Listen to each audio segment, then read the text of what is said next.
Picture this: a 17-year-old boy from the rugged mountains of Macedonia arrives at the gates of Athens, carrying nothing but his inheritance and an insatiable hunger for knowledge. The year is 367 BC.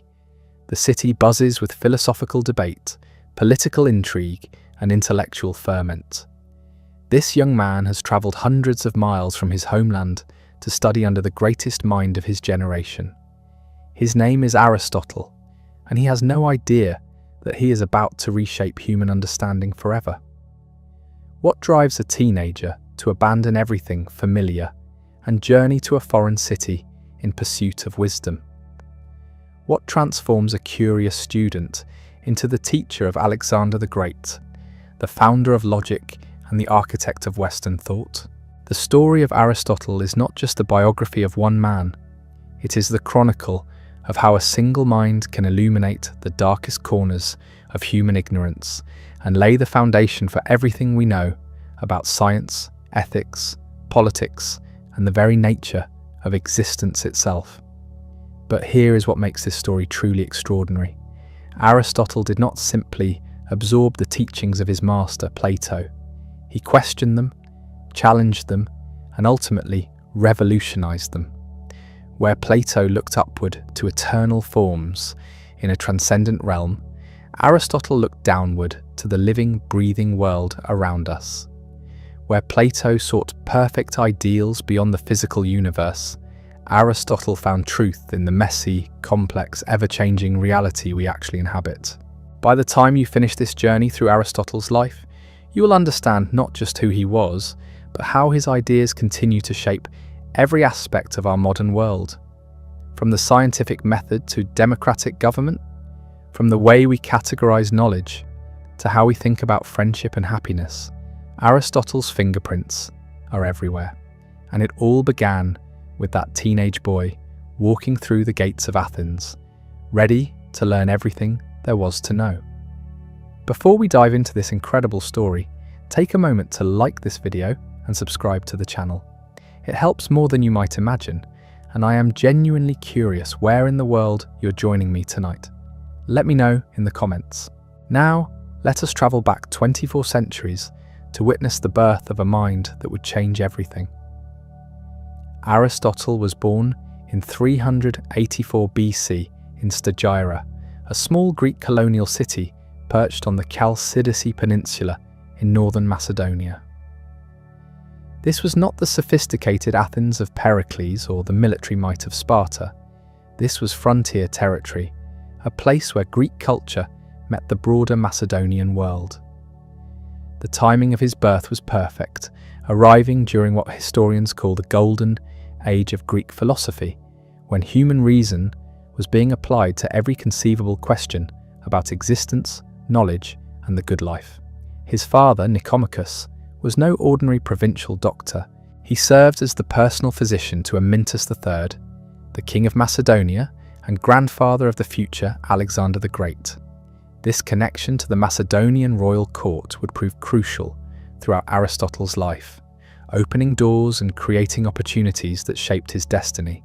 But more importantly, growing up in a physician's household exposed young Aristotle to the systematic study of the natural world in ways that would profoundly influence his later philosophical method.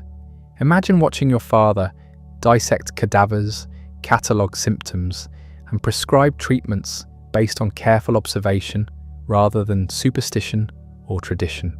While other children learned through stories and myths, Aristotle learned to look closely at the physical world, to notice patterns, to ask questions about cause and effect. His father taught him that understanding comes not from accepting what others tell you, but from examining evidence with your own eyes and reasoning through problems step by step. The influence of this medical background cannot be overstated. Where Plato would later teach that the physical world is merely shadows on a cave wall, Aristotle had been trained since childhood to see the physical world as the source of genuine knowledge. Where other philosophers dismissed the body as a prison for the soul, Aristotle had watched his father heal bodies and understood their intricate beauty and complexity. But tragedy struck early. Both of Aristotle's parents died when he was still a boy, leaving him an orphan in his early teens. This loss could have derailed his education entirely, but fortune intervened in the form of Proxenus, who became his guardian. Proxenus was not just a relative taking in an orphan child. He was an educated man who recognized the brilliant potential in young Aristotle and made a decision that would change the course of human history. Rather than keeping the boy in provincial Stagira to learn a trade or manage the family property, Proxenus sent him to Athens to receive the finest education available in the Greek world. The Athens that 17-year-old Aristotle entered in 367 BC was a city in transition. The glory days of the Athenian Empire were over. The devastating Peloponnesian War had ended decades earlier, with Athens defeated and humiliated. Democracy had been temporarily overthrown by the 30 tyrants, then restored, then shaken by continued political instability. The city that had once ruled the Aegean was now just another Greek city-state, struggling to find its place in a changing world. Yet Athens remained the intellectual capital of the Greek world. The agora buzzed with philosophical debate. The academy, founded by Plato 20 years earlier, had become the premier institution of higher learning. Sophists still taught rhetoric and public speaking to ambitious young men seeking political careers. The theatre continued to produce the great tragedies and comedies that explored the deepest questions of human existence. For a brilliant young man hungry for knowledge, there was simply no better place to be. The academy that Aristotle entered was unlike any educational institution that had ever existed. Located in a sacred grove about a mile northwest of Athens, it was part school, part research institute, and part religious community. Students came from across the Mediterranean world to study mathematics, astronomy, dialectic, and philosophy under Plato's guidance. The curriculum was rigorous and comprehensive, designed not to prepare students for specific careers, but to train their minds to think clearly about the most fundamental questions human beings could ask. According to tradition, an inscription over the entrance read, "Let no one ignorant of geometry enter here." This was not mere intellectual snobbery. Plato believed that mathematics was the gateway to philosophy because it trained the mind to think about eternal, unchanging truths, rather than the shifting, deceptive world of sensory experience. Only after mastering geometry and arithmetic could a student move on to the higher reaches of philosophical contemplation. Plato himself was now 60 years old, at the height of his intellectual powers, and already recognized as one of the greatest philosophers who had ever lived. He had spent decades developing his theory of forms, his vision of an ideal republic, and his understanding of the soul's immortal nature. Students flocked to hear him lecture and to participate in the dialectical conversations that were the heart of academy life. The young Aristotle was immediately recognized as exceptional. Plato reportedly called him the mind, in recognition of his intellectual sharpness and analytical ability. But Plato also supposedly nicknamed him the foal, a reference to a young horse that kicks, suggesting that this brilliant student would not simply absorb doctrine, but would challenge and question everything he was taught. This playful nickname would prove prophetic in ways Plato could never have imagined. The academy's daily routine shaped Aristotle's intellectual development in profound ways. Mornings were spent in lectures, where Plato would explore the deepest questions of metaphysics, ethics, and political philosophy. Afternoons were devoted to mathematical studies and dialectical practice. Evenings brought informal conversations in the gardens, where students and teachers debated the ideas they had encountered during the day. It was an environment of intense intellectual stimulation, where every assumption could be questioned and every argument had to be defended through rigorous reasoning. But Aristotle was not content to simply master the existing curriculum. From the beginning, his interests ranged far beyond what the academy typically taught. While other students focused on mathematics and metaphysics, Aristotle became fascinated by the natural world in ways that reflected his medical upbringing. He collected specimens, studied animal behavior, and began developing systematic approaches to understanding biological processes. This empirical bent set him apart from his fellow students. The Academy's orientation was fundamentally mathematical and abstract. Plato taught that genuine knowledge concerned eternal perfect forms that existed beyond the physical world. The realm of becoming, the world of plants and animals and changing things, was considered a realm of mere opinion, not true knowledge. But Aristotle could not shake his conviction that careful observation of particular things could yield genuine insights about universal principles. The tension between teacher and student began early, though it would take years to fully develop. Aristotle had enormous respect for Plato's genius and devoted himself to mastering Platonic philosophy. His earliest writings, now lost, were dialogues written in imitation of Plato's style. He accepted many core Platonic doctrines, including the immortality of the soul and the importance of virtue for human flourishing. But even as a young student, Aristotle was developing insights that would eventually lead him to reject some of his teacher's most fundamental ideas. What made the Academy so extraordinary was not just the quality of instruction, but the community of brilliant minds that gathered there. Aristotle found himself surrounded by some of the most talented young intellectuals of his generation. There was Speusippus, Plato's nephew, who would eventually succeed his uncle as head of the Academy.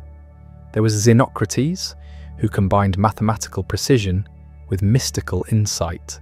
There were students from Syracuse, from the cities of Asia Minor, from the islands of the Aegean, all drawn to Athens by the Academy's reputation.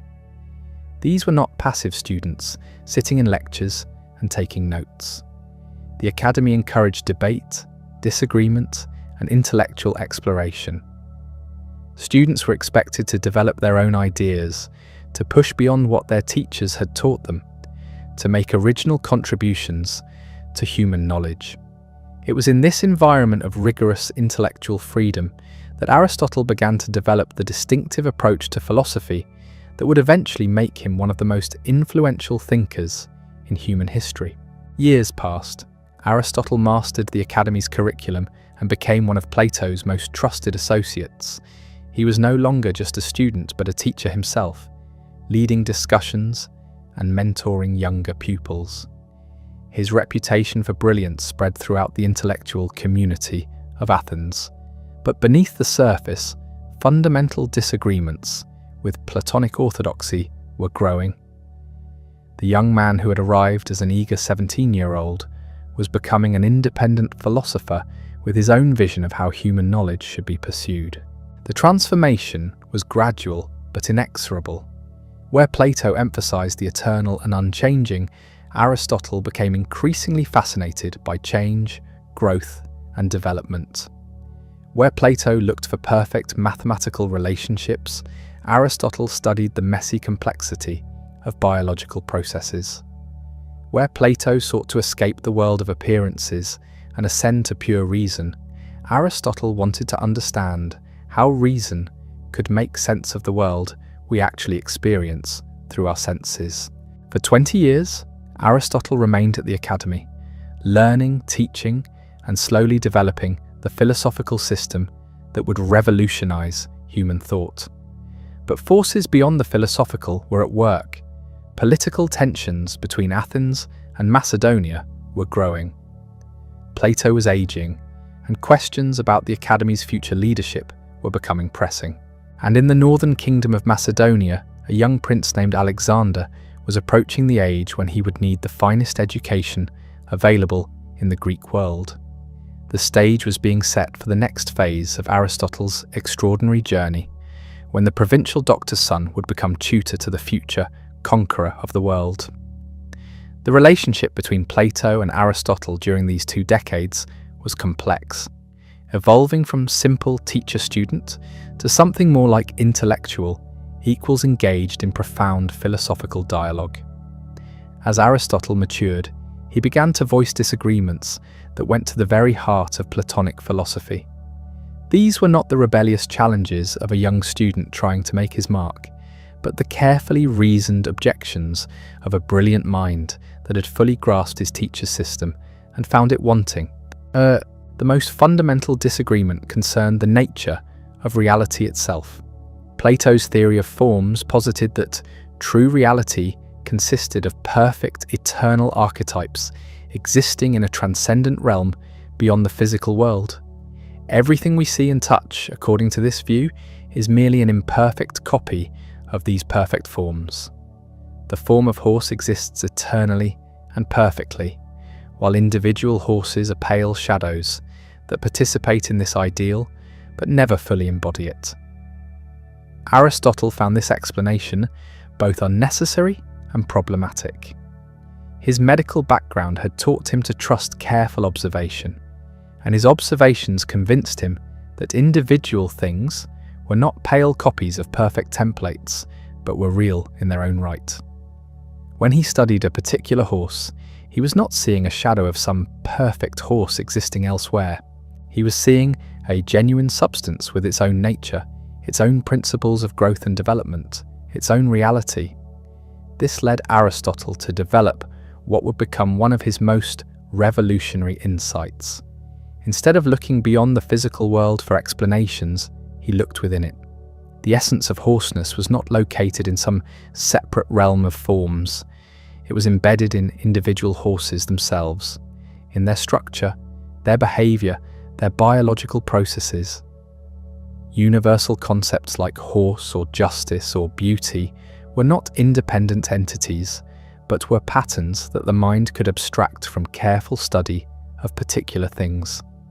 The implications of this shift were enormous. If Aristotle was right, then the path to knowledge did not require turning away from the sensible world toward pure reason and mathematics. Instead, it required turning toward the world with better tools for observation and analysis. The senses, which Plato had dismissed as sources of mere opinion, became for Aristotle the starting point for genuine knowledge. This empirical orientation led Aristotle to develop methodologies that were revolutionary for their time. While other philosophers relied primarily on logical argument and mathematical demonstration, Aristotle began to emphasize systematic observation, careful classification, and what we would now recognize as early forms of scientific method. He collected specimens, conducted dissections, interviewed experts, and accumulated vast amounts of data about the natural world. His approach to biology exemplified this new methodology. Rather than beginning with abstract principles about what life must be like, Aristotle began by studying living things as they actually existed. He examined hundreds of different animal species, cataloguing their anatomy, their behavior, their reproduction, their development from embryo to adult. He discovered that dolphins were mammals, not fish. He documented the complex social structures of bees. He traced the development of chick embryos day by day, creating the first systematic embryology. This work was not just descriptive, but theoretical. Aristotle was developing a new understanding of what it meant to explain natural phenomena.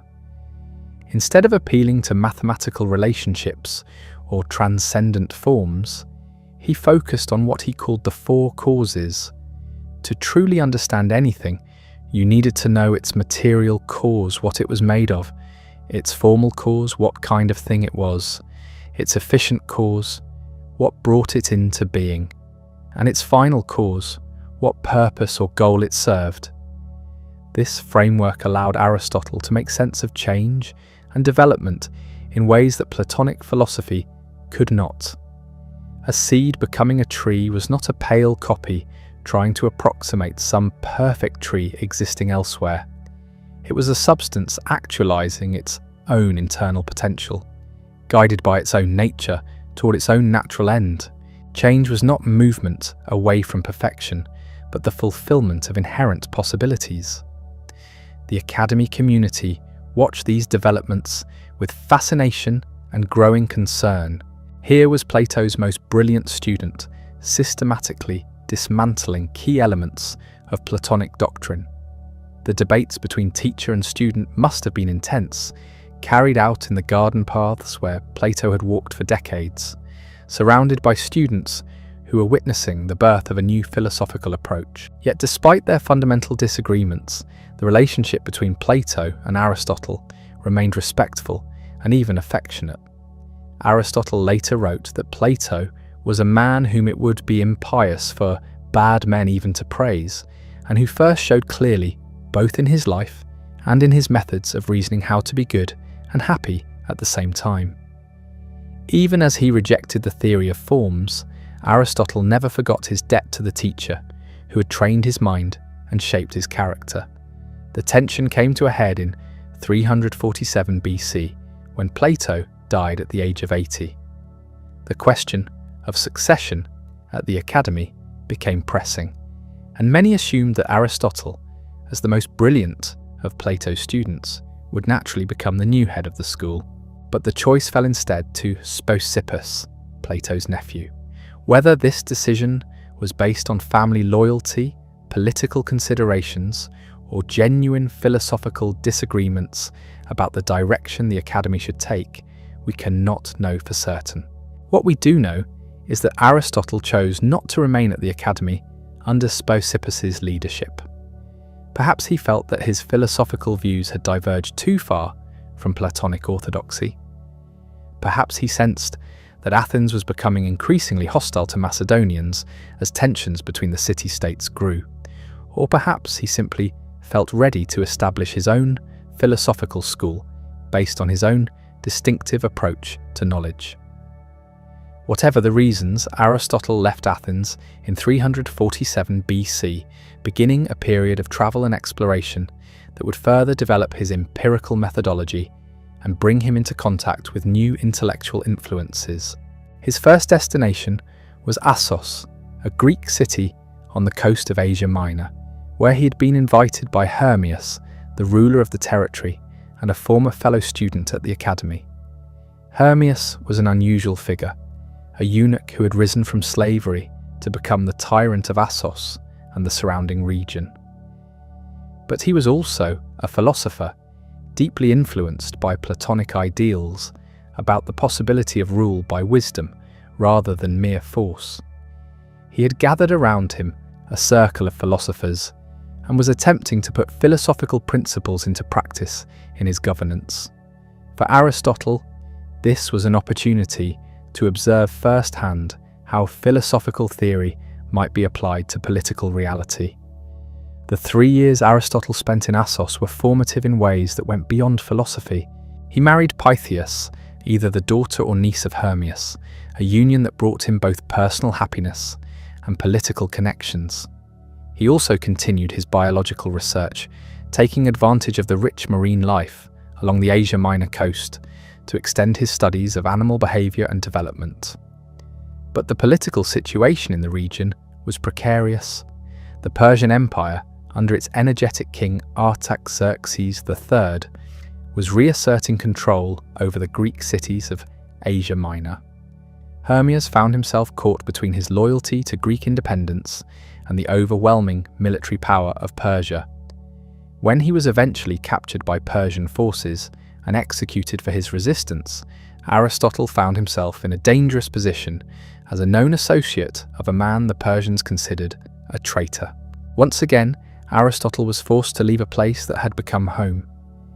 He fled to the island of Lesbos, where he was welcomed by Theophrastus, another former student of the Academy who would become his closest collaborator and eventual successor.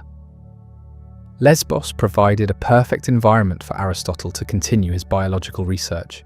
The island's diverse ecosystems, from coastal waters rich with marine life to inland forests and mountains, offered an extraordinary natural laboratory. It was on Lesbos that Aristotle conducted some of his most detailed biological investigations. He studied the reproductive cycles of various fish species, documented the complex life histories of different marine invertebrates, and made detailed observations of bird migration patterns. His work was so thorough and accurate that modern biologists still refer to his descriptions when studying certain species. But Aristotle's interests extended far beyond biology. During his years away from Athens, he was also developing his ideas about ethics, politics, logic, and metaphysics. The systematic approach he applied to the study of animals, he began to apply to every domain of human experience. Just as he had classified different species according to their essential characteristics, he began to classify different types of human knowledge, different forms of government, different kinds of friendship, different varieties of logical argument. This encyclopedic ambition was unprecedented in the history of philosophy. Previous thinkers had typically focused on particular areas of inquiry. The pre-Socratics had concentrated on cosmology and natural philosophy. Socrates had turned philosophy toward ethical questions. Plato had developed a comprehensive system, but one that was fundamentally unified around the theory of forms. Aristotle was attempting something different, a systematic investigation of every aspect of reality using empirical methods and logical analysis. The scope of his interests was breathtaking. He studied meteorology and astronomy, developing theories about the formation of comets and the causes of earthquakes. He analysed different forms of poetry and drama, creating the first systematic literary criticism. He investigated the nature of memory and dreams, the causes of sleep, the mechanisms of perception.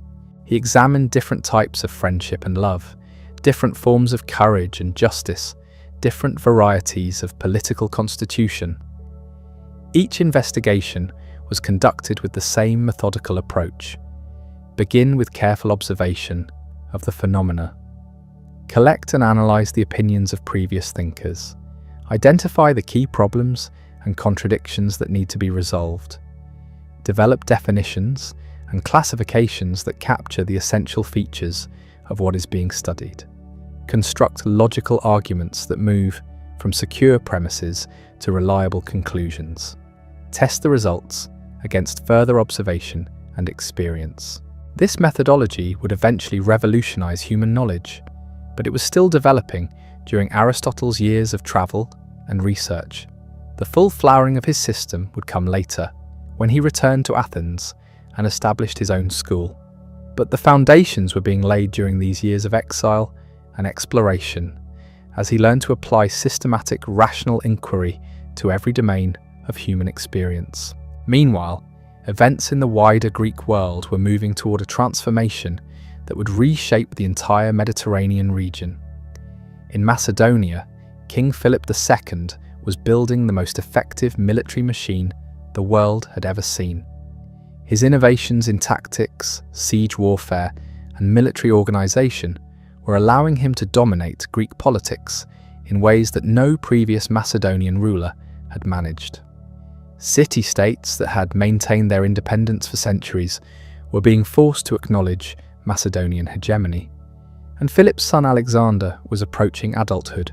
Born in 356 BC, the young prince was already showing signs of the extraordinary intelligence and ambition that would make him one of history's most remarkable figures.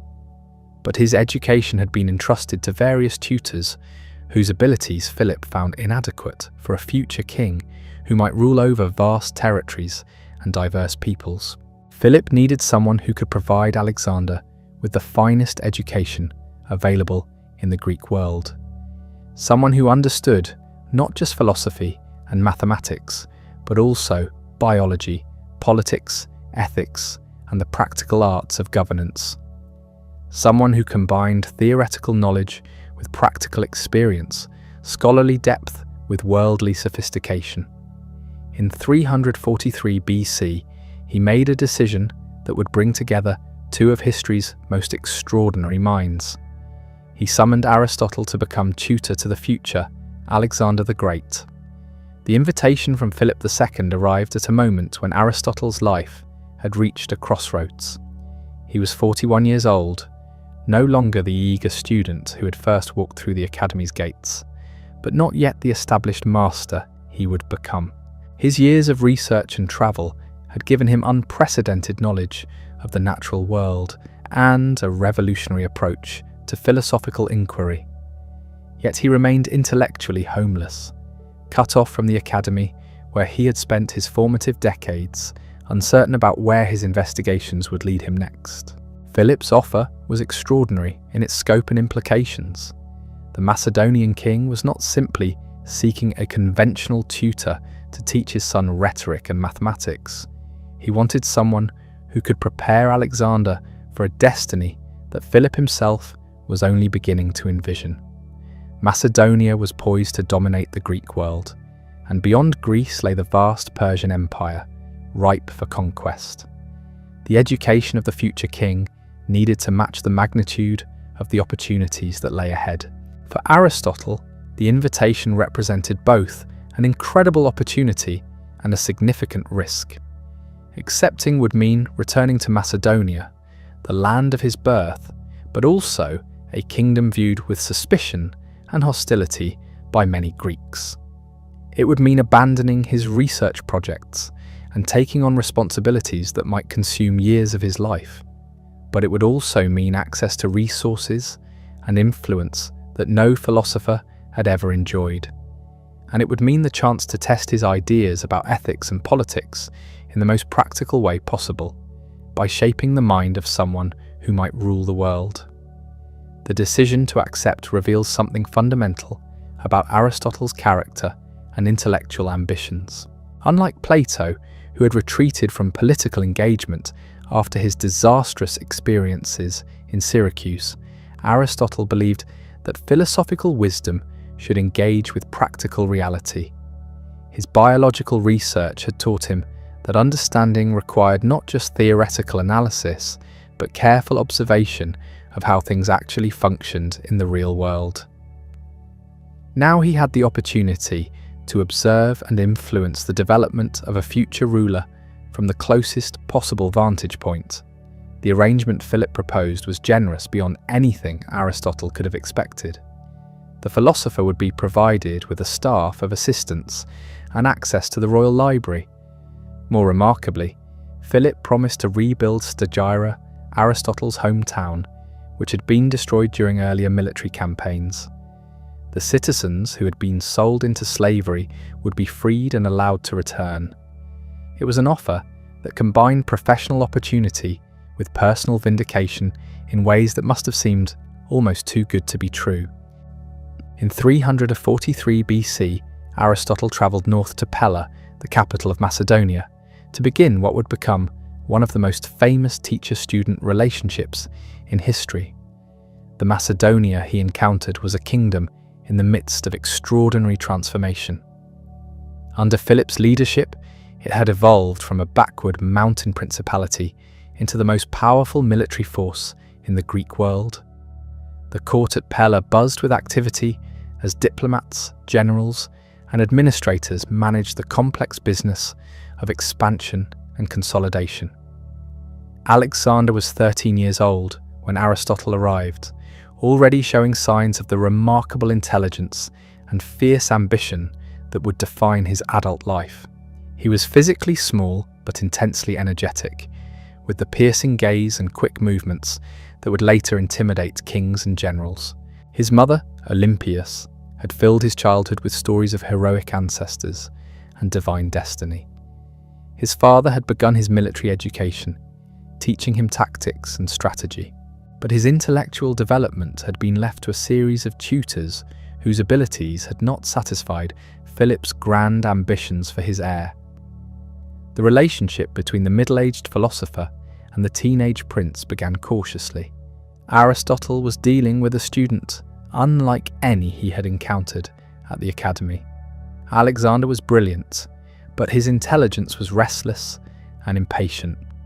He absorbed information quickly, but became bored with abstract speculation that seemed disconnected from practical application. He had been raised to rule, and everything he learned needed to be evaluated in terms of how it might help him achieve dominance over other men. Aristotle adapted his teaching methods to match his extraordinary pupil. Rather than beginning with mathematics and dialectic, as the academy curriculum required, he started with subjects that would capture Alexander's imagination and serve his future needs. They studied Homer together, with Aristotle creating a special annotated edition of the Iliad that Alexander would carry with him throughout his later campaigns. The epic poems were not just literature, but guides to leadership, courage, and the complex psychology of command. The curriculum Aristotle developed for Alexander was unprecedented in its breadth and practical focus. They studied geography and ethnography, learning about the peoples and territories that might someday be subject to Macedonian rule. They examined different forms of government, analysing the strengths and weaknesses of various constitutional arrangements. They explored medicine and biology, knowledge that would prove invaluable for maintaining the health of armies in distant climates. They investigated rhetoric and diplomacy, arts essential for managing diverse populations and competing elites. But perhaps most importantly, they explored ethics and the nature of human excellence. Aristotle was developing ideas about virtue and character that would eventually be refined in his Nicomachean Ethics, and Alexander became the laboratory for testing these concepts. What qualities make a great leader? How should power be exercised? What is the relationship between personal virtue and political success? These were not abstract philosophical questions, but urgent practical problems that Alexander would soon face on a scale no previous ruler had ever encountered. The teaching took place not in formal classrooms, but in the gardens and walkways of a specially constructed facility at Miesa, a small town in the foothills of Mount Bermion. The setting was deliberately designed to encourage the kind of peripatetic discussion that Aristotle had learned to value during his years at the academy.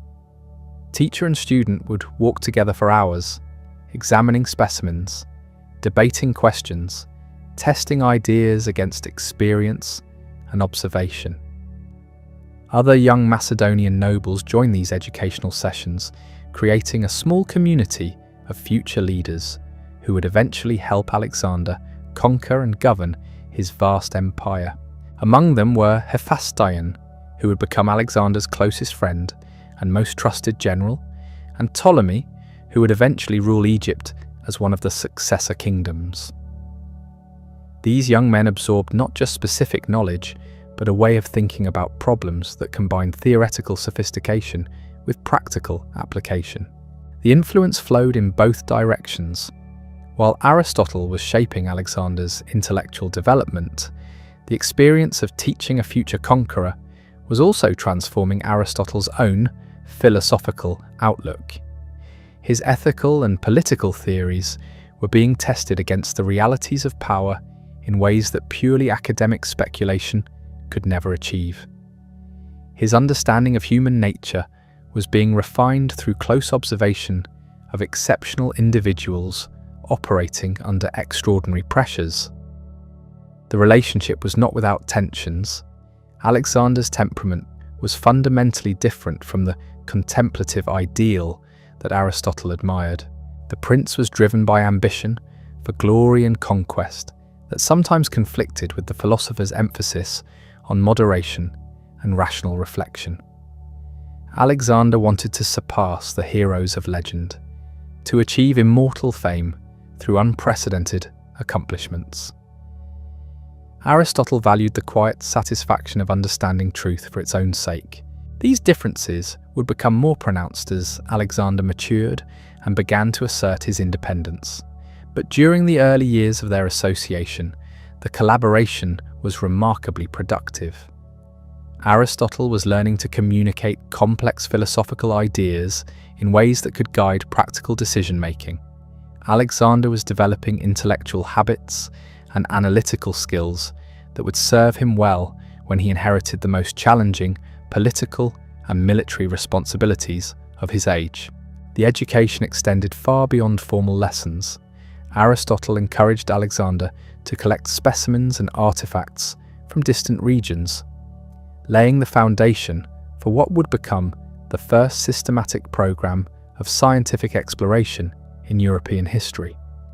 When Alexander later conquered Asia, he would send back to his former tutor detailed reports on the flora, fauna, geography, and customs of the territories he encountered.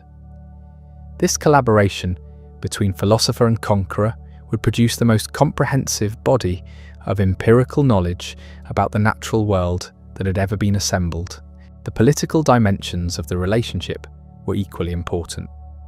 Through his connection to Alexander, Aristotle gained insights into the practical challenges of governance that would inform his later writings on politics and constitutional theory. He observed how different personality types responded to authority, how competing interests could be balanced, how loyalty could be maintained across cultural and linguistic barriers. These observations would eventually be systematized in his Politics, one of the most influential works ever written on the art of government. But the arrangement also placed Aristotle in an increasingly precarious position as tensions between Macedonia and the other Greek city-states continued to escalate. Many Athenians viewed him as a traitor who had sold his philosophical integrity for royal patronage. His association with the Macedonian court made him suspect in the eyes of those who saw Philip's expansion as a threat to Greek independence and democratic institutions. The situation became more complex as Alexander began to demonstrate the military genius that would make him one of history's most successful conquerors. In 340 BC, when he was only 16 years old, Alexander was left in charge of Macedonia while Philip campaigned elsewhere. When a Thracian tribe rebelled, Alexander led the campaign that suppressed the revolt and founded his first city, naming it Alexandropolis. The student was beginning to surpass expectations in ways that must have both thrilled and concerned his philosophical mentor. The formal tutorial relationship lasted only 3 years, but its impact on both participants would endure for the rest of their lives. By 340 BC, Alexander had absorbed what Aristotle could teach him and was ready to begin the military and political career that would transform the ancient world. Aristotle, meanwhile, had gained experiences and insights that would inform the systematic philosophical works he would soon begin composing. The parting was amicable, marked by mutual respect and genuine affection. Alexander had developed a lifelong appreciation for learning and intellectual inquiry that would manifest itself in his support for scholars and scientists throughout his later conquests. Aristotle had gained a deeper understanding of how philosophical principles could be applied to the complex realities of political leadership. But their paths were diverging in ways that reflected fundamental differences in temperament and aspiration.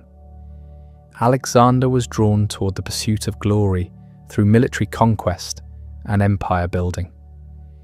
Aristotle was increasingly committed to the systematic investigation of truth through careful observation and logical analysis.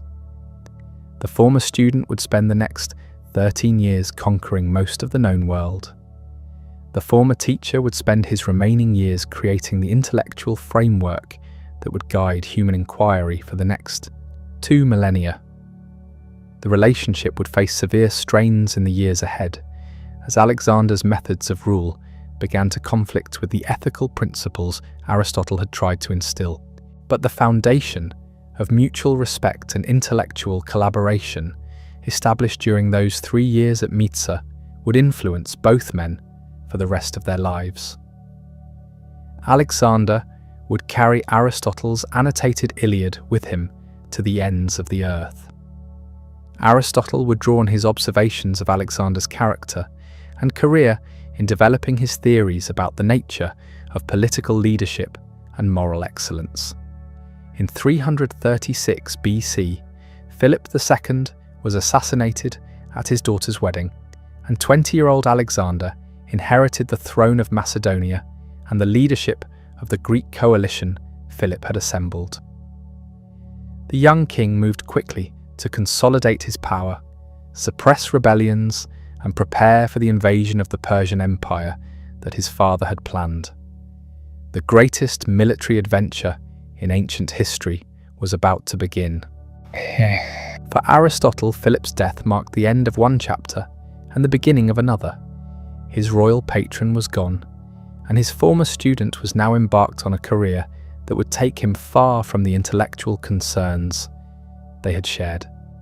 The philosopher was 58 years old, at the height of his intellectual powers, ready to undertake the systematic presentation of the revolutionary ideas he had been developing for decades.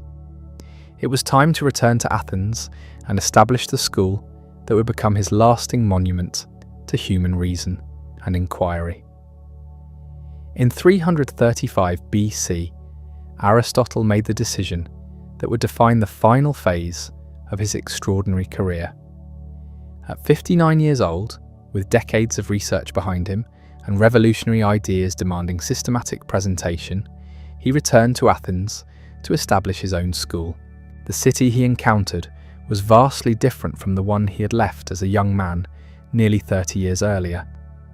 Athens was no longer the confident imperial power of his youth, but it remained the intellectual heart of the Greek world, the place where serious philosophical work commanded respect and attracted the brightest minds. The location Aristotle chose for his school was perfect for his purposes. Just outside the city walls, adjacent to a gymnasium dedicated to Apollo Lysias, lay a grove of trees and covered walkways, ideal for the kind of peripatetic teaching he had practiced with Alexander. The Lyceum, as it came to be known, would become more than just a school.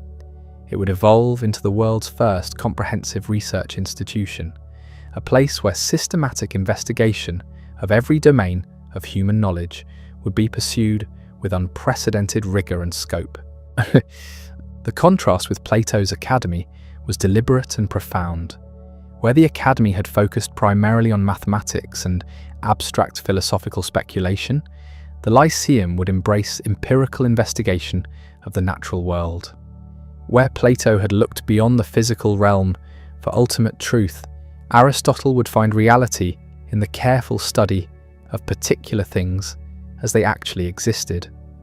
Where the academy had attracted students seeking to escape the world of appearances, the Lyceum would draw those eager to understand that world more deeply.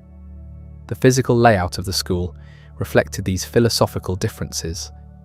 The academy had been designed around gardens and quiet spaces conducive to contemplation and mathematical study. The Lyceum included laboratories for dissection and specimen collection, libraries for the systematic organization of knowledge, and museums displaying the artifacts and natural specimens that poured in from across the Mediterranean world. This was not just a place for thinking about reality, but for investigating it through direct observation and analysis. Aristotle's teaching method was as revolutionary as his curriculum. Rather than the formal lectures that characterized most educational institutions, he preferred to conduct his most important discussions while walking with his students along the covered pathways of the school. This peripatetic approach, from the Greek word for walking around, encouraged the kind of dynamic exchange of ideas that had characterized his own education and his work with Alexander. Knowledge was not something to be passively received, but actively pursued through questioning, debate, and collaborative investigation. The students who flocked to the Lyceum came from across the Greek world and beyond, drawn by Aristotle's growing reputation as the most learned man of his age. Unlike the academy, which had maintained a certain aristocratic exclusivity, the Lyceum was open to anyone with genuine intellectual curiosity and the ability to contribute to its research projects. Some students came for brief periods to study specific subjects. Others, like Theophrastus, would spend decades there and eventually inherit the leadership of the institution. The scope of investigation at the Lyceum was breathtaking in its ambition. Aristotle had conceived nothing less than a systematic classification and analysis of all human knowledge. He divided this vast enterprise into three main categories: each requiring its own methods and approaches. Theoretical sciences, including mathematics, physics, and what he called first philosophy or metaphysics, aimed at understanding reality for its own sake. Practical sciences, including ethics and politics, focused on how human beings should live and organize their communities. Productive sciences, including rhetoric, poetry, and the various crafts, concerned the creation of useful or beautiful objects.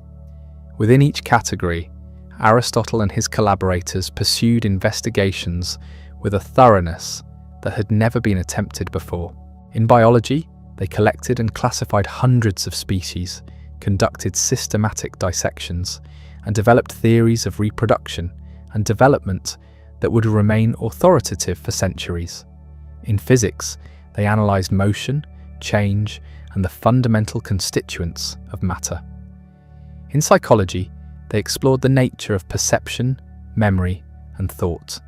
In ethics, they examined the conditions for human flourishing and the nature of virtue. In politics, they studied the constitutions of over 150 different city-states, analysing what made governments stable or unstable, just or unjust. The research was not conducted in isolation, but as part of a collaborative enterprise that anticipated the methods of modern scientific institutions. Students and colleagues were assigned specific projects that contributed to larger investigations. Reports were shared, critiqued, and refined through collective discussion. The library accumulated not just books but detailed records of observations, interviews with experts, and comparative analyses of different approaches to common problems. Central to all this activity was Aristotle's conviction that genuine knowledge required both empirical investigation and logical analysis. It was not enough to collect facts about the natural world. Those facts needed to be organised according to rational principles that revealed the underlying patterns and connections that made sense of apparent diversity and change. Similarly, logical reasoning could not proceed in isolation from careful observation of how things actually behaved in the world. This synthesis of empirical and rational methods led to some of Aristotle's most important innovations. In logic, he developed the first systematic analysis of valid reasoning, creating the framework of syllogistic argument that would dominate Western thought for over 2 millennia. A syllogism begins with general premises and derives specific conclusions through rules that guarantee the truth of the result if the premises are correct. All men are mortal. Socrates is a man. Therefore, Socrates is mortal. This simple example illustrates the power of a method that could be applied to any domain of inquiry where reliable conclusions needed to be drawn from available evidence. But Aristotle's logic was not merely abstract. It was designed to serve the practical needs of investigation in fields like biology, politics, and ethics, where the goal was to move from particular observations to general principles that could guide further research and practical decision-making. When he studied different species of animals, he was not just collecting interesting facts, but developing classifications that revealed the essential characteristics that define different types of living things. When he analysed different forms of government, he was not just describing political arrangements, but identifying the principles that made some constitutions more successful than others. The biological research conducted at the Lyceum exemplifies the revolutionary character of Aristotle's approach to knowledge. Previous thinkers had typically relied on general principles or traditional beliefs when discussing living things. Aristotle insisted that understanding required direct investigation of particular organisms in their natural environments. He and his students dissected hundreds of different species, documenting their internal structures, reproductive processes, and behavioural patterns with unprecedented precision. The results were extraordinary. Aristotle correctly identified the mammalian nature of dolphins and whales at a time when most people classified them as fish.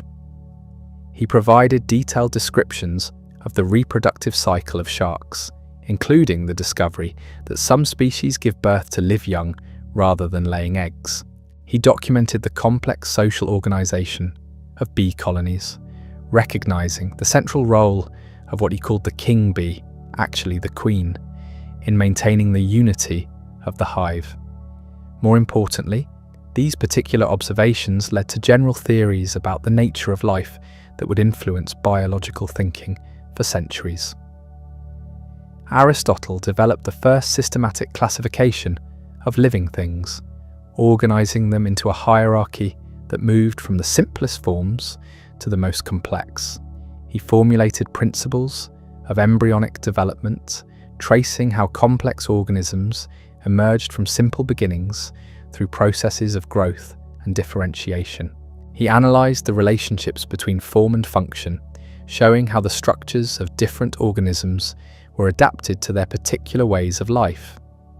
The political research conducted at the Lyceum was equally systematic and influential. Aristotle and his students collected and analyzed the constitutions of over 150 different Greek city-states, documenting their governmental structures, legal systems, and historical development. This was not merely academic exercise, but practical investigation designed to understand what made political communities successful or unsuccessful, stable or prone to revolution.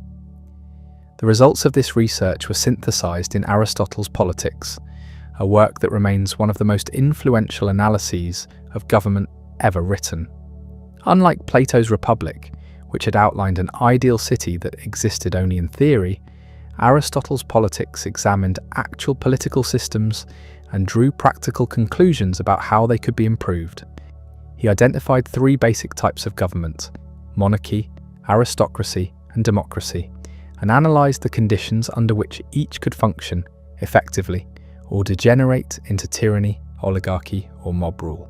Aristotle's political analysis was grounded in his understanding of human nature as fundamentally social. Human beings, he argued, are political animals who can achieve their full potential only within the context of a well-ordered community. The purpose of government is not merely to maintain order or protect property, but to create conditions in which citizens can develop their capacities for virtue and flourishing. The best constitution is therefore not necessarily the most theoretically perfect, but the one best suited to the particular circumstances and character of a given population. This practical orientation distinguished Aristotle's approach to politics from that of his predecessors and contemporaries.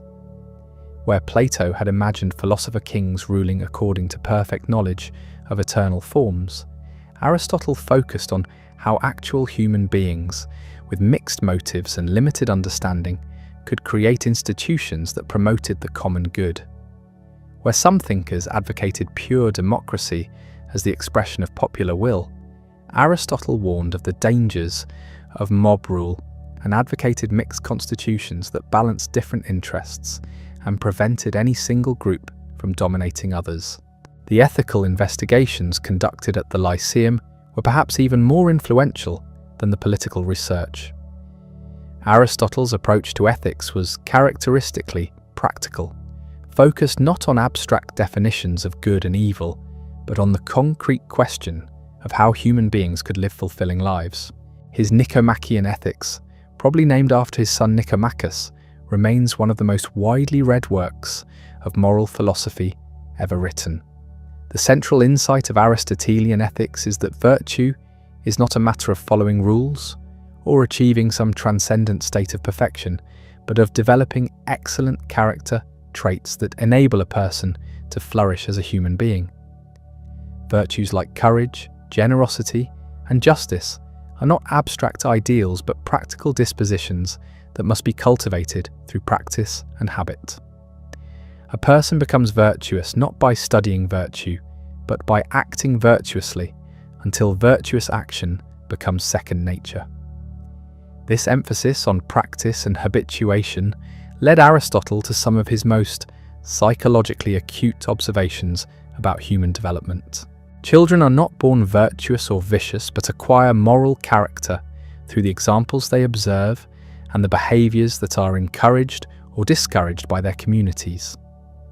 Education in virtue, therefore, cannot be purely intellectual, but must involve the training of emotions and desires, as well as rational reflection.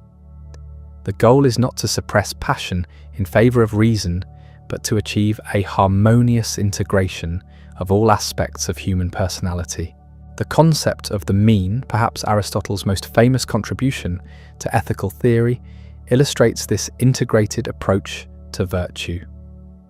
Most virtues, he argued, represent a balanced middle ground between extremes of excess and deficiency. Courage is the mean between cowardice, which involves too little confidence in the face of danger, and recklessness, which involves too much. Generosity lies between stinginess and wasteful extravagance. Justice involves giving people what they deserve, neither too much nor too little. Finding the mean is not a matter of mechanical calculation, but requires practical wisdom, the ability to perceive what action is appropriate in particular circumstances. This practical wisdom can only be developed through experience and reflection, which is why Aristotle believed that young people, however intellectually gifted, cannot be fully virtuous until they have had sufficient experience of life to develop mature judgment about complex moral situations. The ultimate goal of virtue, according to Aristotle, is eudaimonia, often translated as happiness but better understood as flourishing or living well. Eudaimonia is not a feeling or temporary state, but a way of being that characterizes a complete life, lived according to virtue. It requires not only excellent character, but also sufficient external goods, health, friendship, and opportunities for meaningful activity. A person can be virtuous in adverse circumstances, but full human flourishing requires favourable conditions that enable virtue to be expressed in action. This understanding of happiness as flourishing rather than pleasure distinguished Aristotle's ethics from both the hedonistic approaches that made pleasure the highest good and the ascetic traditions that viewed all bodily satisfaction with suspicion. Human beings are complex creatures with intellectual, social, and physical dimensions, all of which must be properly developed and integrated for genuine flourishing to occur. The highest form of happiness involves the exercise of our distinctively human capacities for rational thought and virtuous action within the context of meaningful relationships and worthwhile activities. The research conducted at the Lyceum extended far beyond these central areas of biology, politics, and ethics.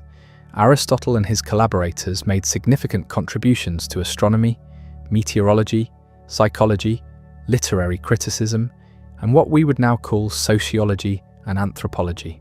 They developed theories about the nature of memory and dreams, the causes of earthquakes and eclipses, the different types of friendship and love, and the essential characteristics of poetry and drama. The Poetics, Aristotle's analysis of tragic drama, introduced concepts that continue to influence literary criticism and artistic theory. His definition of tragedy as an imitation of action that arouses pity and fear and achieves catharsis through the resolution of these emotions provided a framework for understanding how art can serve important psychological and social functions. His analysis of plot structure, character development, and the relationship between form and content established principles that have guided artistic creation for over 2 millennia. The range and depth of these investigations established the Lyceum as the premier centre of learning in the ancient world. Students came not just from Greece, but from Egypt, Asia Minor, and the distant reaches of Alexander's expanding empire. The school became a magnet for anyone serious about understanding the natural world, human behaviour, or the principles of rational inquiry. Its influence spread through the networks of students who carried Aristotelian methods and ideas back to their home cities and established similar institutions modelled on the Lyceum's example. But the school's success also made it vulnerable to the political tensions that were reshaping the Greek world. Aristotle's association with Alexander, now conquering vast territories in Asia and Africa, made him suspect in the eyes of many Athenians who viewed Macedonian expansion as a threat to Greek independence. The philosopher, who had once been welcomed as a brilliant student returning from foreign travels, was increasingly seen as the agent of a foreign power that threatened traditional Greek values and institutions. These suspicions were exacerbated by developments in Alexander's career that strained his relationship with his former teacher. As the young king adapted to ruling diverse populations across his vast empire, he began adopting Persian customs and requiring his subjects to treat him with the kind of divine honours that Greeks traditionally reserved for gods. This evolution toward Oriental despotism conflicted sharply with the principles of moderation and rational governance that Aristotle had tried to instill during their years together at Mysa. The tension came to a head over the case of Callisthenes, Aristotle's nephew, who had accompanied Alexander as the expedition's official historian. When Alexander began requiring his courtiers to perform proskinesis, the Persian practice of prostrating oneself before the king, Callisthenes refused, arguing that such honours were inappropriate for mortal rulers. His principled stand, which clearly reflected the influence of Aristotelian ethics, cost him his life. Alexander had him arrested on charges of treason and executed, sending a clear message about the limits of philosophical influence in his new world order. For Aristotle, the execution of his nephew was both a personal tragedy and a philosophical crisis. The student he had educated to be a virtuous ruler was now behaving like the tyrants Aristotle had criticized in his political writings. The promise of philosophy to improve political life through the education of leaders seemed to have failed in the most spectacular way possible. The gap between theoretical ideals and practical realities had proven wider than even the most pessimistic analysis had suggested. The political situation in Athens was becoming increasingly precarious for anyone associated with Macedonian interests. Anti-Macedonian sentiment was growing as Alexander's conquests continued to drain Greek resources and manpower. The death of prominent Athenians in Alexander's service fueled resentment against those seen as collaborating with foreign oppression. Aristotle's position as head of a major educational institution made him a visible target for those seeking to express their opposition to Macedonian influence. Yet despite these mounting pressures, Aristotle continued his research and teaching with characteristic dedication. The final years of his tenure at the Lyceum were among his most productive, as he worked to complete the systematic presentation of ideas he had been developing for decades.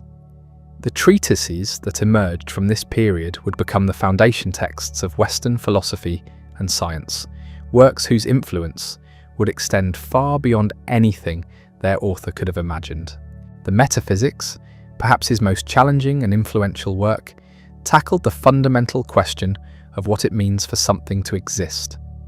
Aristotle's analysis of substance, potentiality, and actuality, and the different types of causation, provided a framework for understanding reality that would dominate philosophical thinking for centuries.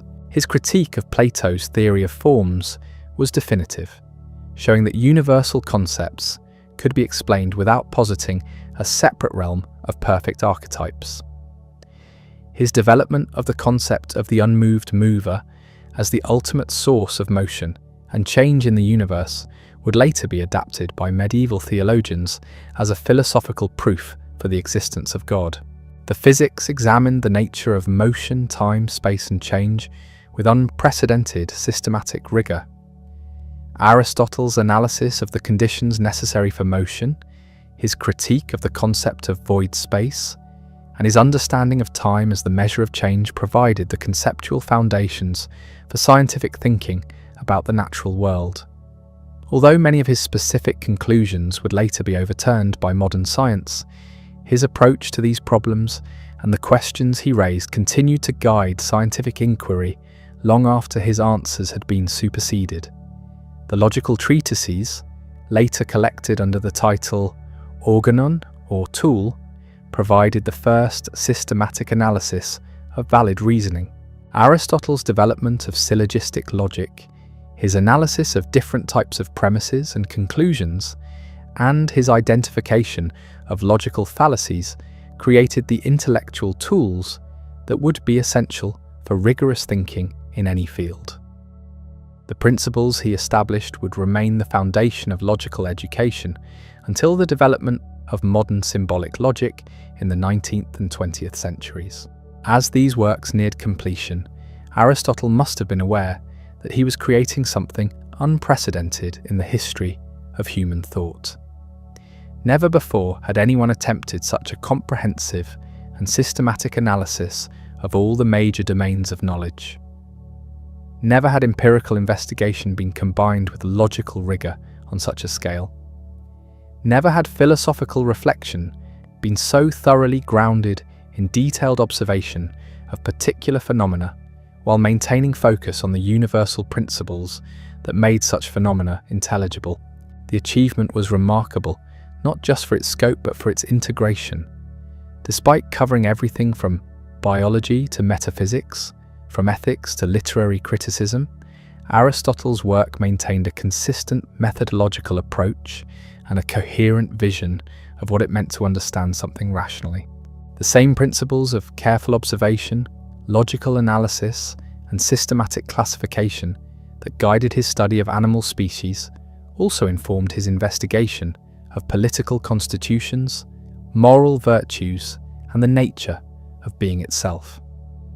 This integration reflected Aristotle's conviction that reality itself was fundamentally rational and therefore accessible to human understanding. Unlike some earlier philosophers who had emphasized the limitations of human knowledge or the unbridgeable gap between appearance and reality, Aristotle believed that patient investigation, using proper methods, could yield genuine insight into how things actually worked. The world was complex and often puzzling, but it was not fundamentally mysterious or beyond the reach of careful inquiry. This optimism about human cognitive abilities would prove to be one of Aristotle's most influential legacies. His confidence that systematic investigation could reveal truth about every aspect of reality provided the intellectual foundation for the scientific revolution that would transform human understanding centuries later. His belief that rational analysis could guide practical decision-making in ethics and politics influenced the development of moral philosophy and political theory throughout the Western tradition. But even as Aristotle was completing his life's work, events beyond his control were moving toward a crisis that would force him once again into exile from the city he had come to love. In 323 BC, news arrived that would change everything. Alexander the Great, conqueror of most of the known world and the most powerful individual in human history, was dead at the age of 32 in distant Babylon. The empire he had created was already beginning to fragment as his generals competed for control of different territories.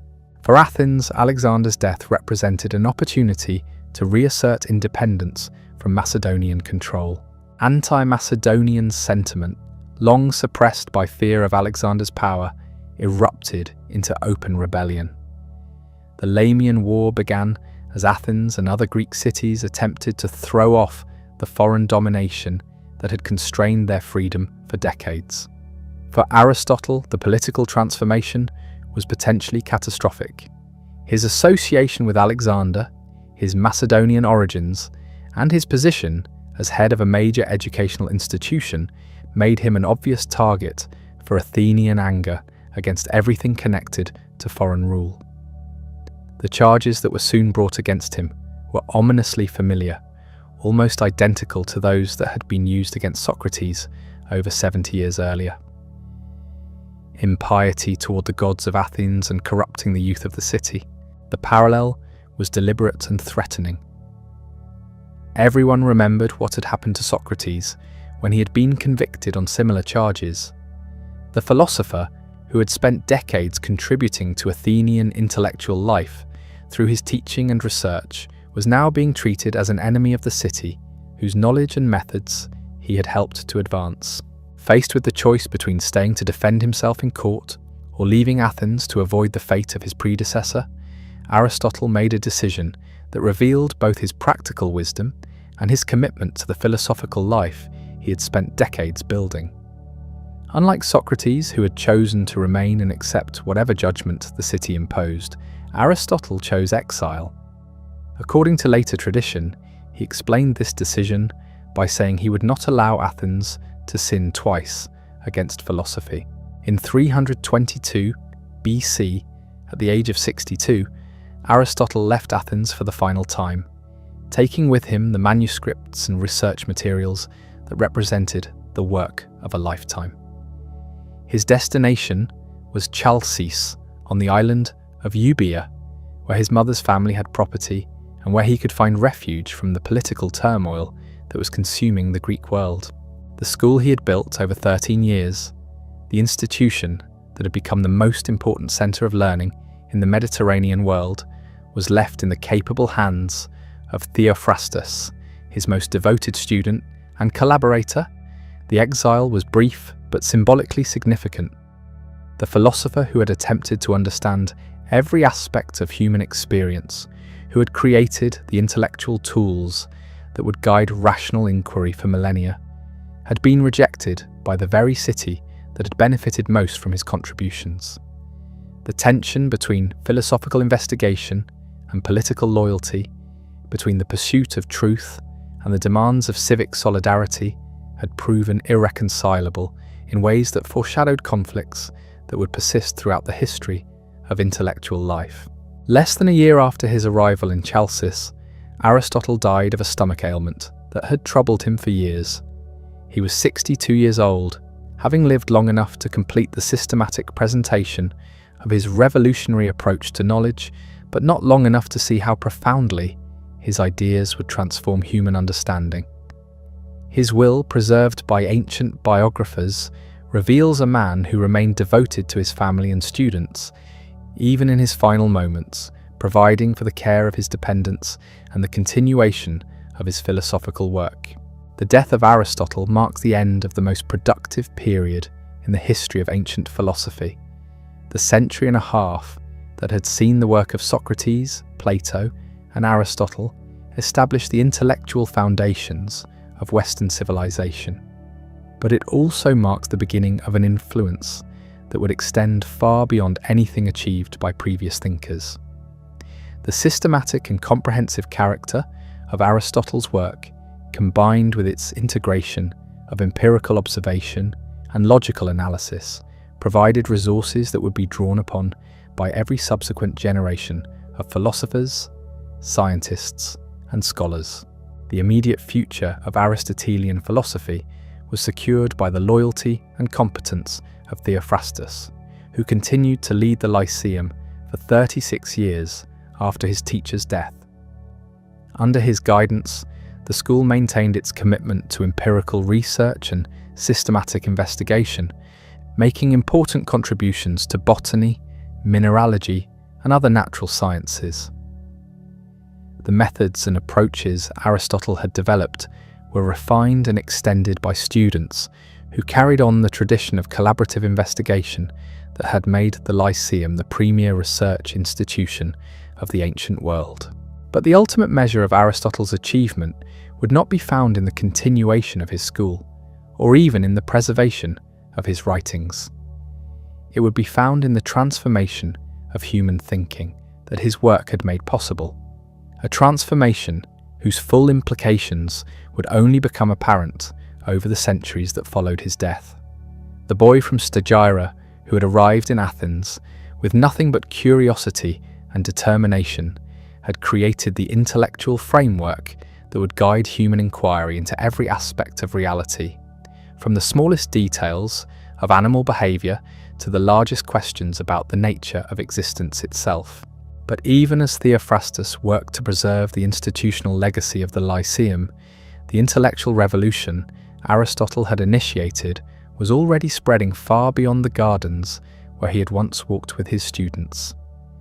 The systematic approach to knowledge he had developed, the logical tools he had created, and the comprehensive vision of reality he had articulated were being carried across the Mediterranean world by students who had absorbed not just his specific conclusions, but his methods of investigation.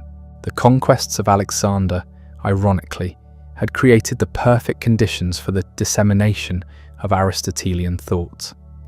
The vast cosmopolitan empire that stretched from Egypt to India provided networks of communication and exchange that allowed ideas to travel with unprecedented speed and reach. Greek became the common language of educated discourse across this enormous territory, and the intellectual frameworks developed at the Lyceum became the standard tools for anyone seeking to understand the natural world or organize human knowledge systematically. In Alexandria, the great library and research center established by the Ptolemies became a repository for Aristotelian texts and a training ground for scholars who applied his methods to new domains of investigation. The physicians who worked there used his logical principles to organize medical knowledge and develop more effective treatments. The astronomers employed his techniques of systematic observation to map the movements of celestial bodies with greater precision than had ever been achieved. The mathematicians built upon his understanding of definition and demonstration to create more rigorous proofs and explore new areas of mathematical inquiry. The influence extended beyond the sciences to every area of human inquiry.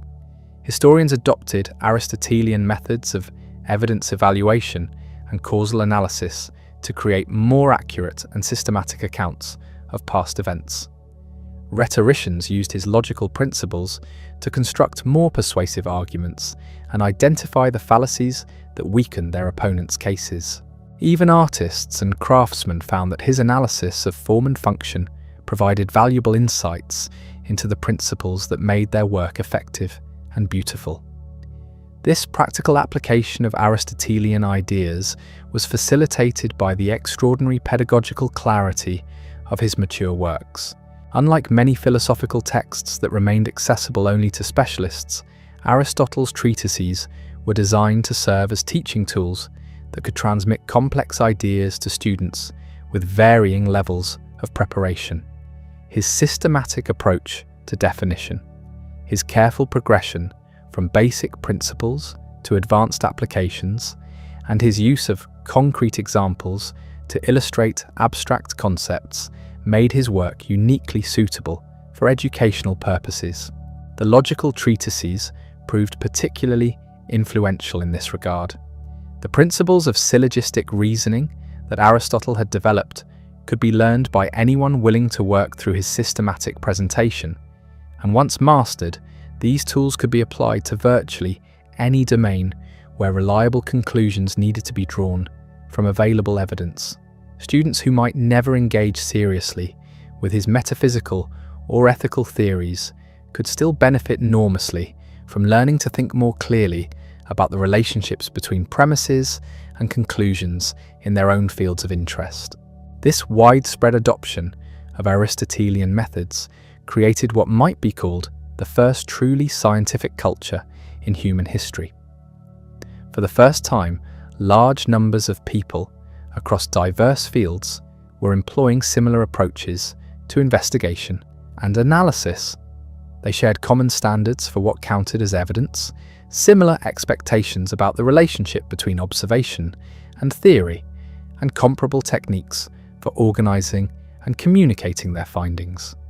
The intellectual fragmentation that had characterized earlier periods, when different schools of thought operated according to incompatible assumptions and methods, began to give way to a more unified approach to the pursuit of knowledge.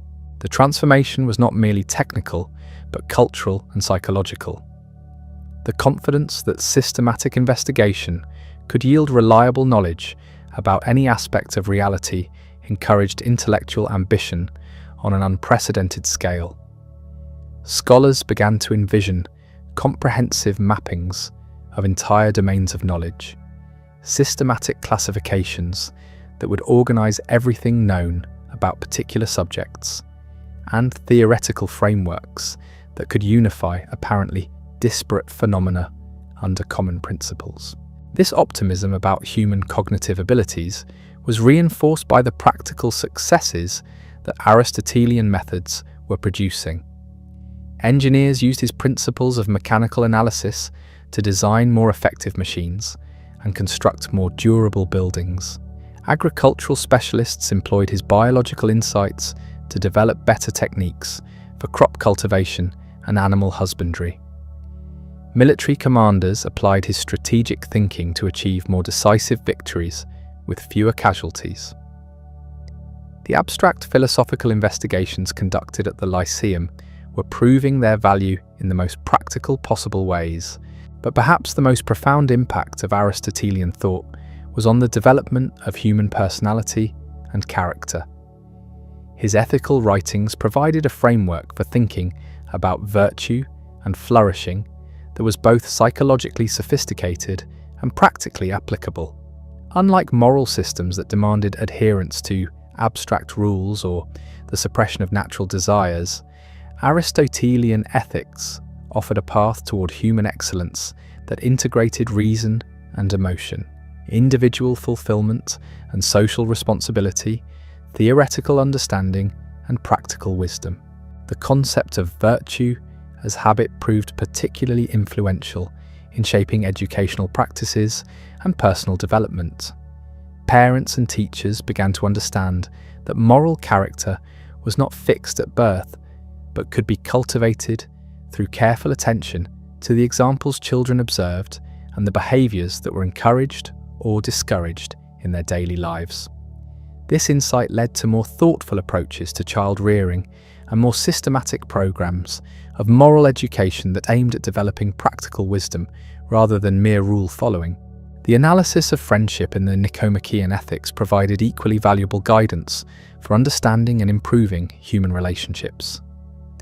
Aristotle's distinction between friendships based on utility, pleasure, and virtue helped people recognize the different types of connections they formed with others and understand what was required to develop and maintain relationships of the highest quality.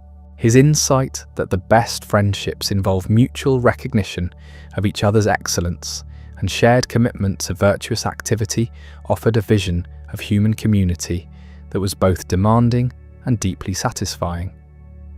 The political implications of Aristotelian thought were equally far-reaching, though more complex and sometimes contradictory in their effects. His analysis of different constitutional forms and his emphasis on the importance of the rule of law provided intellectual resources for those seeking to create more just and stable forms of government. The idea that political institutions should serve the common good rather than the narrow interests of particular groups became a standard by which actual governments could be evaluated and criticized. At the same time, his defense of slavery and his assumption that some forms of natural inequality were legitimate provided justification for practices and attitudes that would later be recognized as fundamentally unjust. The tension between his commitment to rational inquiry and his acceptance of conventional social arrangements revealed the limitations that even the most systematic thinking could face when confronting deeply embedded cultural assumptions. These contradictions would become more apparent as Aristotelian ideas spread to different cultural contexts and were adapted to serve various political purposes.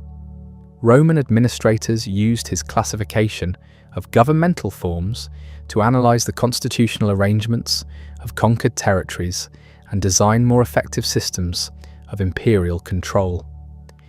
Christian theologians employed his logical methods to develop more sophisticated defenses of religious doctrine, while sometimes rejecting his conclusions about the eternity of the world or the mortality of the soul.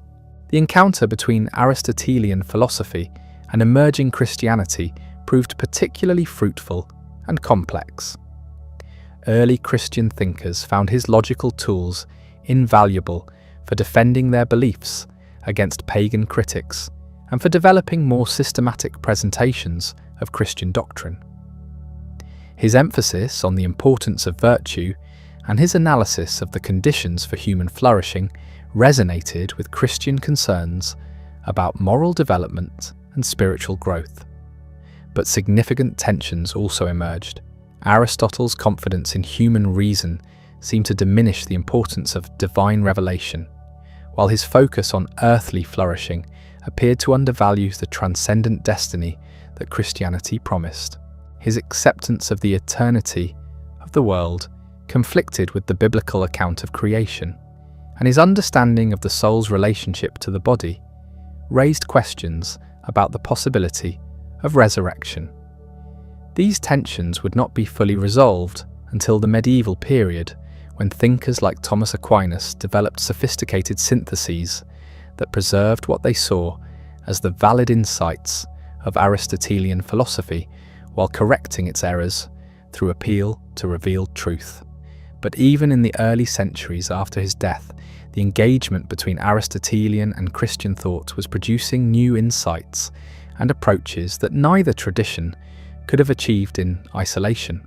The preservation and transmission of Aristotelian texts during this period was itself a remarkable achievement that required the dedication of successive generations of scholars and scribes. Unlike modern printed books that can be reproduced easily and preserved indefinitely, ancient manuscripts were vulnerable to fire, flood, war, and simple decay. The survival of Aristotle's major works required continuous efforts by people who recognized their value and were willing to invest the time and resources necessary to copy them accurately and store them safely. The story of this preservation process reveals both the precarious nature of intellectual inheritance and the power of ideas to inspire protective devotion across centuries and cultures. When political upheavals threatened the libraries where Aristotelian texts were housed, scholars risked their lives to save manuscripts that they regarded as irreplaceable treasures. When economic difficulties made it impossible to maintain institutional libraries, private individuals used their own resources to preserve works they considered essential for human knowledge. The transmission process also involved translation into different languages as Aristotelian ideas spread beyond the Greek-speaking world. Arabic scholars played a particularly crucial role in this process, not only preserving Greek texts that might otherwise have been lost, but also developing commentaries and extensions that enriched understanding of Aristotelian principles. Their work would later prove essential when Western European scholars began to rediscover Aristotelian philosophy in the medieval period. But preservation and transmission were not merely passive processes of copying and storage. Each generation of scholars who engaged with Aristotelian texts also interpreted them, applied them to new problems, and developed them in directions that reflected their own intellectual concerns and cultural contexts. The living tradition of Aristotelian thought was thus constantly evolving, even as it remained grounded in the systematic investigations that had been conducted at the Lyceum centuries earlier. This dynamic relationship between tradition and innovation would prove to be one of the most important aspects of Aristotelian influence. Rather than fossilizing into a rigid orthodoxy, Aristotelian philosophy remained flexible enough to accommodate new discoveries and insights while providing stable methodological principles that could guide investigation across different domains and historical periods. The frameworks Aristotle had developed were sufficiently general to be applicable to problems he had never considered, yet sufficiently specific to provide genuine guidance for those who mastered their proper use. The mathematical and scientific investigations that flourished in the Hellenistic period exemplified this productive relationship between Aristotelian methods and innovative research. Scholars like Euclid in mathematics and Archimedes in physics employed logical principles that derived ultimately from Aristotelian analysis while making discoveries that extended far beyond anything Aristotle himself had achieved. Their work demonstrated that the tools he had created were capable of supporting intellectual advances that even their inventor had not anticipated.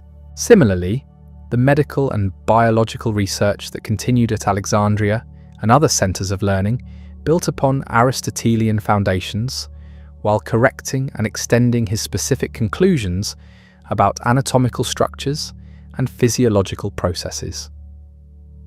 The systematic approach to observation and classification that he had pioneered proved more valuable than any particular theory he had proposed, providing a methodological framework that could accommodate new evidence and support more accurate understanding of natural phenomena.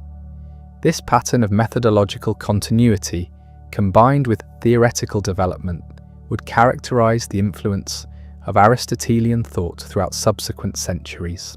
Even when specific Aristotelian doctrines were abandoned or revised, the underlying approach to investigation that he had developed continued to shape how serious thinkers approach complex problems. His greatest contribution was not any particular set of conclusions, but the demonstration that systematic rational inquiry could yield reliable knowledge about every aspect of reality. The educational institutions that emerged throughout the Hellenistic world reflected this understanding of Aristotelian influence. Rather than simply teaching students to memorize and repeat the master's conclusions, these schools emphasized the development of analytical skills and investigative methods that students could apply to their own areas of interest. The goal was not to produce disciples who would defend predetermined doctrines, but to train independent thinkers who could extend human knowledge through their own original research.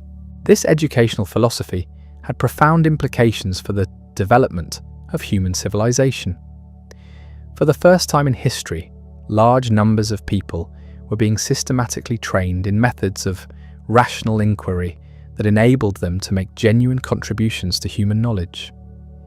The intellectual advances that had previously been confined to a few exceptional individuals were becoming more widely distributed across entire populations of educated people. The cumulative effect of this democratization of rational method was an acceleration in the pace of human learning that would continue for centuries. Each generation could build more effectively upon the achievements of its predecessors, because more people possessed the tools necessary to understand, evaluate, and extend existing knowledge. The systematic approach to investigation that Aristotle had developed at the Lyceum was becoming the foundation for a truly progressive intellectual culture. But this influence extended beyond the formal educational institutions to affect every aspect of social and economic life. Craftsmen who learned to apply Aristotelian principles of analysis to their work became more skilled at solving technical problems and developing improved techniques. Merchants who understood his logical methods became more effective at evaluating opportunities and managing complex transactions. Even ordinary citizens who absorbed elements of Aristotelian thinking through popular education became more capable of participating effectively in public deliberations about community policies and decisions. The transformation was gradual but comprehensive, creating changes in human capacity and aspiration that would have seemed almost miraculous to earlier generations. The boy from Stagira who had walked through the gates of Athens, carrying nothing but curiosity and determination, had initiated a revolution in human thinking, whose effects would continue to unfold long after his death. His vision of systematic rational inquiry as the key to understanding reality had proven powerful enough to reshape entire civilizations and create new possibilities for human achievement that previous ages could never have imagined. As the Hellenistic period gave way to Roman dominance, these Aristotelian influences would encounter new challenges and opportunities that would test their adaptability and reveal new dimensions of their potential. The practical Roman temperament would find different uses for Aristotelian insights than the more theoretical Greek approach had emphasized, while the growing influence of Christianity would raise fundamental questions about the relationship between reason and revelation that would require creative new syntheses. but the foundations had been laid for intellectual developments that would continue to transform human understanding for millennia to come. The Roman conquest of Greece in the 2nd century BC might have seemed like the end of Hellenic intellectual achievement, but it proved instead to be the beginning of an extraordinary new chapter in the story of Aristotelian influence. The practical Romans, initially suspicious of Greek philosophy as an effeminate distraction from the serious business of conquest and administration, gradually discovered that Aristotelian methods offered precisely the tools they needed to govern their vast and diverse empire effectively. Marcus Tullius Cicero exemplified this Roman appropriation of Greek wisdom. As a young man studying rhetoric in Athens and Rhodes, he encountered Aristotelian logic and ethical theory through teachers who traced their intellectual lineage directly back to the Lyceum. But Cicero was not content to remain a passive student of foreign philosophy. He recognized that Aristotelian insights could be adapted to serve distinctly Roman purposes, providing intellectual foundations for the legal and political institutions that held the empire together. Cicero's forensic speeches demonstrate Aristotelian influence in action. The careful analysis of evidence, the systematic refutation of opposing arguments, and the strategic appeal to different types of proof that characterized his courtroom performances all reflected principles he had learned from studying the logical treatises, but he applied these methods to serve Roman justice rather than abstract philosophical inquiry, showing how Aristotelian tools could enhance practical effectiveness in ways their creator had never explicitly envisioned. More significantly, Cicero undertook the massive project of translating Greek philosophical vocabulary into Latin, creating the conceptual language that would make Aristotelian ideas accessible to Roman audiences. Terms like substantia, qualitas, and relatio became the Latin equivalents of Aristotelian technical concepts, allowing Roman thinkers to engage with sophisticated philosophical problems using their own linguistic resources. This translation project was not merely linguistic, but cultural, adapting Greek theoretical frameworks to serve Roman practical concerns. The influence extended throughout Roman educational practice. The traditional Roman emphasis on rhetoric and oratory was enriched by Aristotelian insights into the nature of persuasion and the structure of effective argument.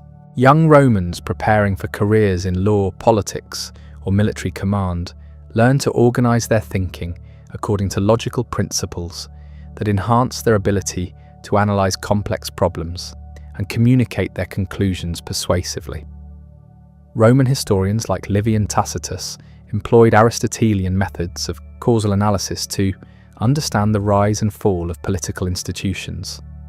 Their narratives were not mere chronicles of events, but systematic investigations into the factors that made some policies successful and others disastrous. The psychological insights that Aristotle had developed in his ethical writings proved particularly valuable for understanding the motivations of historical actors and the consequences of their choices. The Roman legal system itself was transformed by the application of Aristotelian principles to jurisprudence. The systematic classification of different types of legal relationships, the careful analysis of the conditions that made contracts valid or invalid, and the development of general principles that could guide judicial decisions in novel cases all reflected the influence of methods that had originated in the Lyceum centuries earlier. Roman engineers and architects found Aristotelian insights equally valuable for their practical projects. The analysis of mechanical principles that govern the operation of machines, the understanding of structural relationships that determine the stability of buildings, and the systematic approach to problem solving that characterized major construction projects all demonstrated the continued relevance of theoretical investigations that had begun with the study of animal locomotion and plant growth. But perhaps the most profound Roman contribution to Aristotelian tradition was the development of comprehensive legal and administrative systems that embodied philosophical principles on an unprecedented scale. The Roman legal code represented an attempt to organize all aspects of human relationships according to rational principles that could be applied consistently across different cultural contexts. The administrative practices that governed provincial territories reflected systematic thinking about the conditions necessary for stable and just government. These institutional achievements demonstrated that Aristotelian insights could be more than academic exercises or personal guides to virtue. They could serve as foundations for social and political arrangements that shaped the lives of millions of people across vast geographical areas. The boy from Stagira who had wondered about the nature of justice and the conditions for human flourishing could never have imagined that his investigations would eventually influence the legal systems that governed territories from Britain to Egypt. The encounter between Aristotelian philosophy and Roman Christianity in the later imperial period created even more complex and far-reaching developments. Early Christian apologists like Justin Martyr and Clement of Alexandria had already begun to explore the relationship between Greek philosophical insights and Christian revelation, but it was Augustine of Hippo who achieved the most influential synthesis of these traditions. Augustine's intellectual journey recapitulated, in compressed form, the entire development of ancient philosophy. Raised in North Africa during the 4th century, he was educated in classical rhetoric and initially attracted to Manichaean dualism, before encountering Neoplatonic philosophy and finally converting to Christianity. His mature theological system drew heavily on Aristotelian logical methods while subordinating philosophical reasoning to the authority of revealed truth. The Confessions, Augustine's spiritual autobiography, demonstrates Aristotelian influence in its systematic analysis of psychological development and its careful attention to the relationship between rational understanding and emotional commitment. His account of his own conversion employs the same methodical approach to understanding human motivation that Aristotle had used in analyzing ethical development, but applies it to the specific problem of explaining how divine grace operates through human psychology. Augustine's City of God represents an even more ambitious application of Aristotelian methods to Christian concerns. His analysis of different forms of political association, his investigation of the relationship between temporal and eternal values, and his systematic refutation of pagan philosophical and religious claims all reflect the influence of techniques he had learned from studying Aristotelian texts. But he employed these methods to defend and explain a worldview that differed fundamentally from anything Aristotle had imagined. This creative appropriation of Aristotelian methods for non-Aristotelian purposes became characteristic of Christian intellectual development throughout the later Roman period and beyond. Thinkers like Boethius, who translated and commented on Aristotelian logical texts while developing distinctively Christian approaches to philosophical problems, demonstrated that the analytical tools Aristotle had created could serve intellectual projects he had never contemplated. The barbarian invasions that eventually brought down the Western Roman Empire created new challenges and opportunities for the preservation and development of Aristotelian thought. As urban centres declined and institutional libraries were destroyed, the survival of classical texts depended increasingly on the dedication of individual scholars and the protective efforts of Christian monasteries. The monks who copied manuscripts in isolated scriptoriums were not motivated by academic interest in ancient philosophy, but by religious conviction about the importance of preserving all forms of human knowledge. This monastic preservation effort was itself influenced by Aristotelian ideas about the systematic organization of knowledge. The great libraries that developed at monasteries like Monte Cassino and St. Gall employed classification systems that reflected principles Aristotle had developed for organizing the contents of the Lyceum library. The educational curricula that emerged in monastic schools were structured according to logical sequences that moved from basic skills to advanced theoretical understanding in ways that echoed Aristotelian pedagogical methods. Meanwhile, in the Eastern Roman Empire, the tradition of Aristotelian scholarship continued with less interruption. The schools of Athens and Alexandria maintained their commitment to philosophical education until the 6th century, when the Emperor Justinian's closure of pagan educational institutions forced the migration of scholars to other centres of learning.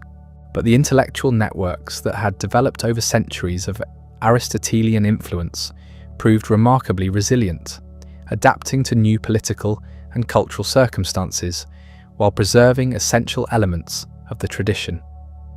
The rise of Islam in the 7th century created an entirely new context for the transmission and development of Aristotelian thought. Arab conquerors who overran the territories of the former Byzantine and Persian empires encountered libraries containing Greek philosophical texts that had been preserved by Christian and Persian scholars. Initially, these texts were valued primarily for their practical applications in medicine, astronomy, and mathematics, but gradually, Islamic intellectuals began to recognize the broader significance of Aristotelian philosophical methods. The translation movement that flourished in Baghdad during the 8th and 9th centuries represented one of the most remarkable intellectual achievements in human history. Scholars working under the patronage of the Abbasid caliphs systematically translated Greek philosophical and scientific texts into Arabic, creating a new philosophical vocabulary that made Aristotelian ideas accessible to Islamic civilization. Translators like Hunayn ibn Ishaq and his assistants were not merely rendering Greek words into Arabic equivalents, but were developing conceptual frameworks that allowed Islamic thinkers to engage with sophisticated philosophical problems using their own cultural resources. The Islamic appropriation of Aristotelian philosophy was even more creative and transformative than the earlier Roman adaptation had been. Thinkers like Al-Kindi, Al-Farabi, and Ibn Sina, known in the West as Avicenna, developed original philosophical systems that employed Aristotelian methods while addressing distinctly Islamic concerns about the relationship between reason and revelation, the nature of prophetic knowledge, and the possibility of mystical experience. Ibn Rushd, known in the West as Averroes, produced the most systematic and influential commentaries on Aristotelian texts ever written. His detailed analyses of the logical, physical, and metaphysical treatises demonstrated levels of philosophical sophistication that surpassed anything achieved by earlier interpreters. But he was not merely an expositor of ancient doctrine. His commentaries developed original insights that extended Aristotelian principles in new directions and addressed problems that the original texts had left unresolved. The Islamic development of Aristotelian thought was particularly significant in the areas of natural philosophy and scientific method. Scholars like Ibn al-Haytham, known in the West as Al-Hazan, employed Aristotelian logical principles to develop experimental methods that anticipated later European scientific innovations. Their investigations of optics, mechanics, and astronomy demonstrated that systematic empirical inquiry, guided by rational analysis, could yield genuine discoveries about the natural world. Islamic mathematicians like al-Khwarizmi and al-Battani used Aristotelian approaches to classification and demonstration to organize mathematical knowledge more systematically than had ever been achieved. Their work on algebra and trigonometry employed logical methods that derived ultimately from the Lyceum, while making original contributions that extended far beyond anything Greek mathematicians had accomplished. The medical tradition that flourished in Islamic civilization represented another domain where Aristotelian influence proved remarkably fruitful. Physicians like Al-Razi and Ibn Sina applied systematic observational methods to understand disease processes and develop more effective treatments. Their comprehensive medical texts organized vast amounts of empirical knowledge according to rational principles that enabled more accurate diagnosis and more successful therapy. But perhaps the most profound Islamic contribution to Aristotelian tradition was the development of sophisticated philosophical theologies that attempted to reconcile rational inquiry with religious revelation. Islamic thinkers faced essentially the same problem that Christian theologians confronted, but they approached it with different cultural resources and intellectual priorities. Their solutions often differed from Christian approaches, but they demonstrated the continued vitality of Aristotelian methods for addressing the most fundamental questions about the relationship between human reason and divine truth. The influence of Islamic Aristotelianism extended far beyond the boundaries of Islamic civilization itself. The Crusades and the expansion of trade networks created opportunities for intellectual exchange between Islamic and Christian scholars that proved enormously productive for both traditions. European students who traveled to centers of Islamic learning in Spain and Sicily encountered sophisticated philosophical texts and methods that had been lost to Western Europe for centuries. The rediscovery of Aristotelian philosophy in medieval Europe through Arabic sources represented a watershed moment in the development of Western thought. When scholars like Gerard of Cremona and Michael Scott began translating Arabic commentaries on Aristotelian texts into Latin, they were not simply recovering ancient Greek philosophy. They were introducing European intellectuals to highly developed Islamic interpretations and extensions of Aristotelian principles that had evolved over centuries of creative engagement with philosophical problems. This encounter between Islamic and Christian Aristotelianism created intellectual ferment that would transform European civilization in ways that neither tradition could have achieved independently.